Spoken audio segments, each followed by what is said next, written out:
दिल्ली का लाजपत नगर फ्लाईओवर के नीचे मंडी सजती और इस मंडी में देह व्यापार का धंधा चलता और अक्सर आप लोग सुने हैं देह व्यापार करने वाली महिलाएं हुई होती हैं।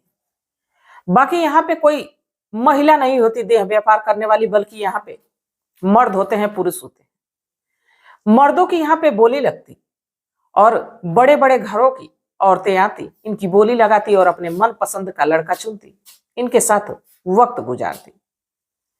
एक दिन एक लड़का इसी दिल्ली शहर में जाता है रोजी रोटी के तलाश में, और ये इसी फ्लाईओवर के नीचे जाता है। एक महिला की नजर पड़ती, वो महिला इस लड़के को अपने साथ लेके जाती है, वक्त गुजारती है मुंह मांगी कीमत के हिसाब से। इसके बाद कुछ ऐसा होता है जिसकी कोई कल्पना ही नहीं कर सकता। तो आखिरकार उस लड़के के साथ क्या होता है और लड़का कहाँ का होता है, तो इसको जानने के लिए हमारे साथ कहानी में अंत तक बने रहिए। नमस्कार, मैं सावित्री यादव यस के क्राइम कथा में आप सभी का स्वागत करती हूँ। उम्मीद है यस के क्राइम कथा की सारी फैमिली अच्छी होगी, अपना ख्याल रख रही होगी। आज मैं जिस सच्ची कहानी को आप लोगों के बीच लेके हाजिर हुई हूँ, बेहद हैरान कर देने वाली है, साथ ही आप लोगों को रोचक भी लगेगी। तो अगर जो वीडियो थोड़ी सी भी आप लोगों को पसंद आती है तो लाइक करना मत भूलिए, क्योंकि आपका एक लाइक हमारा हौसला बढ़ाता है और हमारी भी यही कोशिश रहती है कि हम हर रोज आप लोगों के बीच एक नई कहानी लेके आऊं। तो आप लोगों के साथ की जरूरत है, आप लोगों की सपोर्ट की जरूरत है। जैसे अभी तक आप लोगों ने अपना साथ, अपना विश्वास बनाया है, वैसे ही आगे भी उम्मीद करती हूँ। तो चलिए ज्यादा बात ना करते हुए आज की कहानी की शुरुआत करते हैं। दरअसल मैं बात कर रही हूँ बिहार प्रदेश की। बिहार प्रदेश का एक जिला लगता है मधुबनी। इसी मधुबनी में एक परिवार रहता है जिसके मुखिया होते हैं शैलेश। शैलेश की धर्मपत्नी ज्योति और इनकी 2 बेटी और 1 बेटा होता है। बेटियां छोटी होती हैं, बेटा जो है वो बड़ा होता है, जिसका नाम सूरज होता है। सूरज की उम्र लगभग 19 साल होती है। जो शैलेश है वो राजमिस्त्री रहते हैं, अपने परिवार का गुजर बसर मेहनत मजदूरी के भरोसे करते हैं। धीरे धीरे वक्त गुजरता है, बेटा भी बड़ा हो गया, यहाँ अब बेटियां भी शादी करने योग्य हो रही। अब इन सारी जिम्मेदारियों को कहीं ना कहीं शैलेश पूरा नहीं कर पा रहे थे। सूरज को चाहते थे कि वो मेहनत से पढ़ाए ताकि आगे चल के वो कुछ अच्छा करे, जिससे कि उनके परिवार की गरीबी दूर हो जाए। और यहाँ जो सूरज रहता है, अपने पिता की इतनी कड़ी मेहनत को देख के और साथ ही अपने बहनों को देख के कि बहनों की शादी करना है, उसका ज्यादा पढ़ाई में मन ही नहीं लगता। वो सोचता है कि अगर जो मैं भी कुछ करने लगूं तो पिताजी की मदद कर पाऊंगा, बहनों की शादी समय से कर पाऊंगा। अब एक दिन वो अपने एक दोस्त से, जिसका नाम विजय होता है, विजय से बात करता है। विजय दिल्ली शहर में रहता है। कहता है कि विजय, मुझे भी किसी कंपनी में नौकरी दिलवा दो। मैं चाहता हूं कि कुछ रुपए कमाऊं, जिससे कि अपनी बहनों की समय से शादी कर सकूं। विजय कहता है कि जब चाहे तुम आ सकते हो। सूरज अपने माता पिता से बात करता है। जो सूरज के माता पिता होते हैं पहले तो मना करते हैं, कहते हैं कि ऐसा है कि तुम पढ़ाई कर लो, इसके बाद जो करना होगा करना। बाकी सूरज कहता है कि इतनी टेंशन में, इतनी परेशानी में मेरा पढ़ाई में मन ही नहीं लगता और मैं दिल्ली जाऊंगा।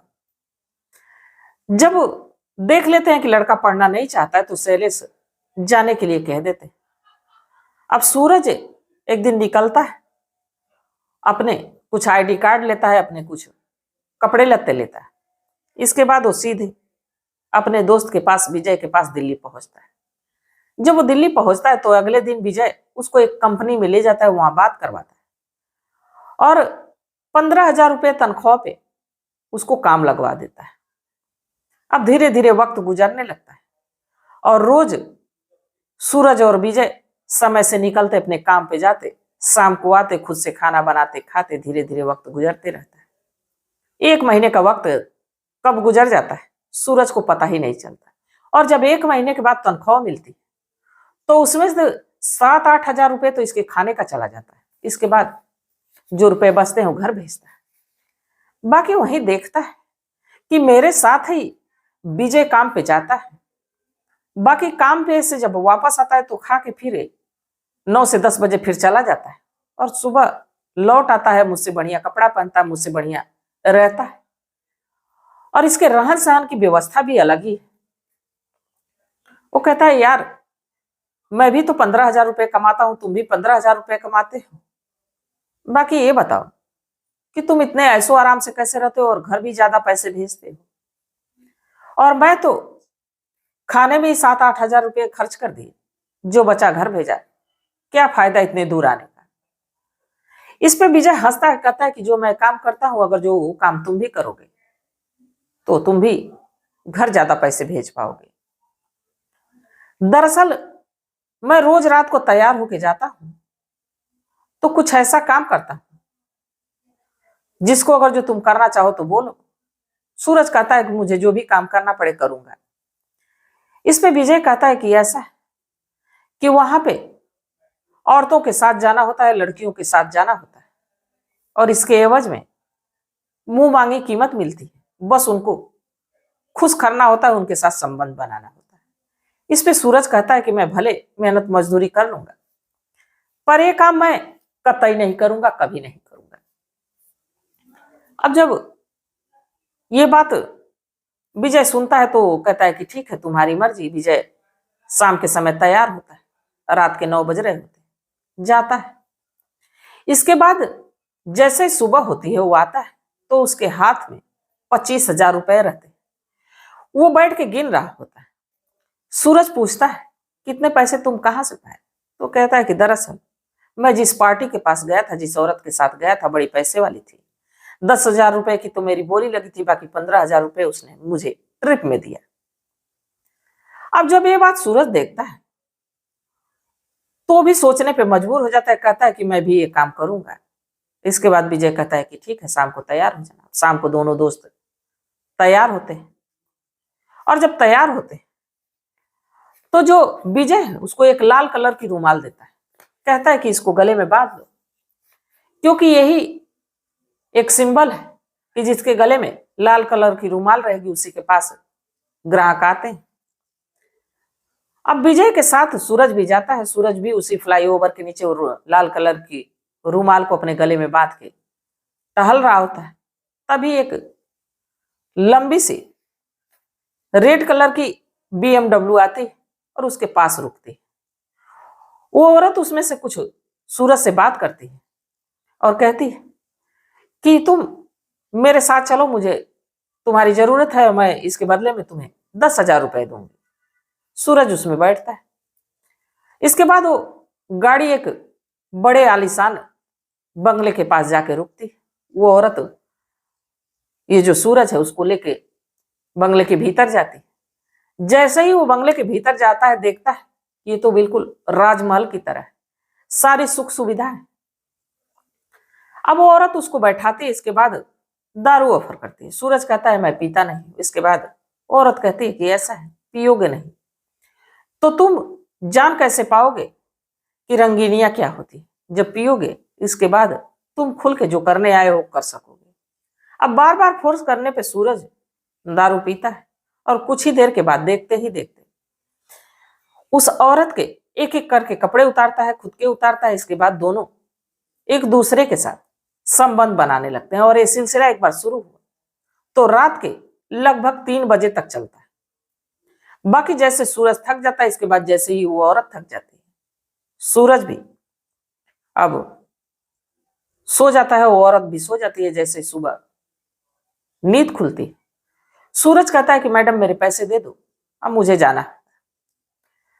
जब सूरज जाने लगता है तो औरत कहती है कि ऐसा है कि तुम अपना नंबर दे दो ताकि मुझे जब भी जरूरत होगी मैं तुम्हें बुला लिया करूंगी, क्योंकि आज तक मैंने तमाम मर्दों से, तमाम लड़कों से मिला, बाकी आज तुमने मेरा मन खुश कर दिया और मुझे जब भी जरूरत होगी मैं तुम्ही को बुला लिया करूंगी, तुम्ही को फोन कर दिया करूंगी। 10 हजार रुपये तो उसके हाथ में जो वो कीमत कह के लाई थी वो देती है, बाकी उसको 20 हजार रुपये और देती है। कहती है कि ये तुम्हारी ट्रिप है, तुमने मुझे खुश कर दिया। अब सूरज इस पे बड़ा खुश होता है। इसके बाद उस औरत से उसको उसका नाम पूछता है, बताती है कि मेरा नाम शीतल है। उसको अपना फोन नंबर देता है। इसके बाद वापस अपने कमरे पे आता है, खुश होता है।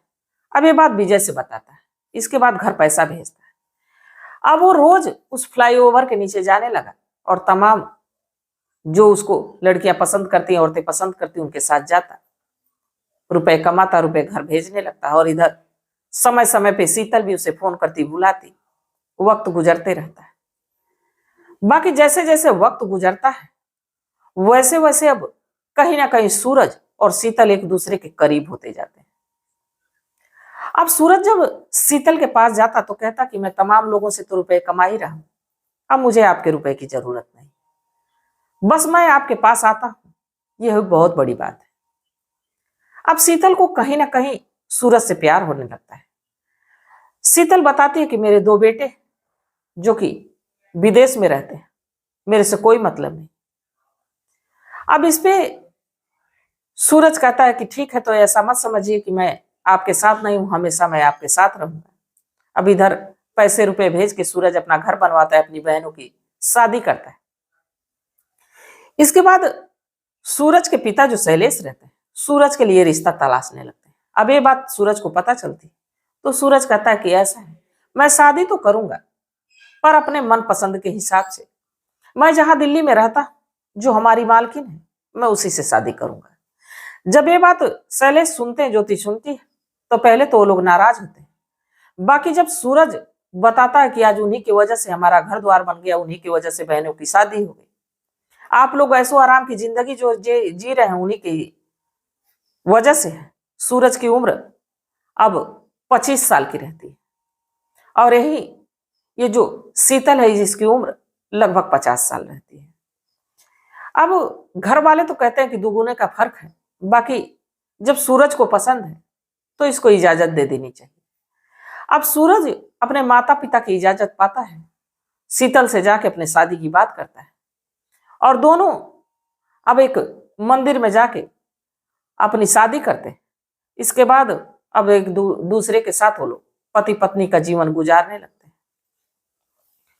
तो ये तो आज की कहानी थी और इस कहानी को सुनाने का मेरा उद्देश्य ये नहीं था कि किसी की भावनाओं को ठेस पहुंचाया जाए, किसी को आहत किया जाए, बल्कि बस इसलिए कि लोगों को जागरूक किया जाए, लोगों को सचेत किया जाए।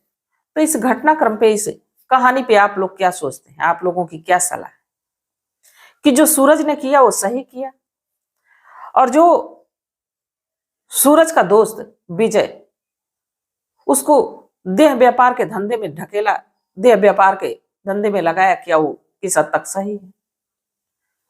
तो आप लोग अपनी सलाह, अपनी राय कमेंट सेक्शन में जरूर बताइएगा और साथ ही शीतल के बारे में भी बताइएगा कि अपने से लगभग 25 साल छोटे लड़के से शादी की, किस हद तक वो सही है। आप लोगों के सलाह का, आप लोगों के मशवरे का हमें बेसब्री से इंतजार रहता है। तो आप लोग अपनी सलाह, अपनी राय जरूर दीजिए और हो सके तो अपने नाम के साथ अपने इलाके का, अपने कस्बे का, अपने मोहल्ले का नाम भी साझा किया करिए, ताकि मुझे ये पता चल सके कि आप लोग हमारी वीडियो कहाँ से देख रहे हैं और मैं यूट्यूब के माध्यम से ये बता सकूं सबसे कि आप हमारा किस तरह सपोर्ट करते हैं, हमारा किस तरह साथ देते हैं। तो आप लोगों से साथ की उम्मीद है, सपोर्ट की उम्मीद है। जितने भी हमारे दोस्त मित्र चैनल पे नए आए हैं, चैनल को अभी तक सब्सक्राइब नहीं किए तो सब्सक्राइब कर लेंगे। और आप लोगों का लाइक बेहद मायने रखता है और साथ ही अपना जन्मदिन, अपनी मैरिज एनिवर्सरी ये भी साझा किया करिए, ताकि मैं यूट्यूब के माध्यम से आप लोगों को बधाई दे सकूं। तो तब तक आप लोग अपना ख्याल रखिए, अपने परिवार का ख्याल रखिए, बाल बच्चों का ख्याल रखिए। मिलते हैं कल एक नई वीडियो के साथ। तब तक के लिए जय हिंद, जय भारत।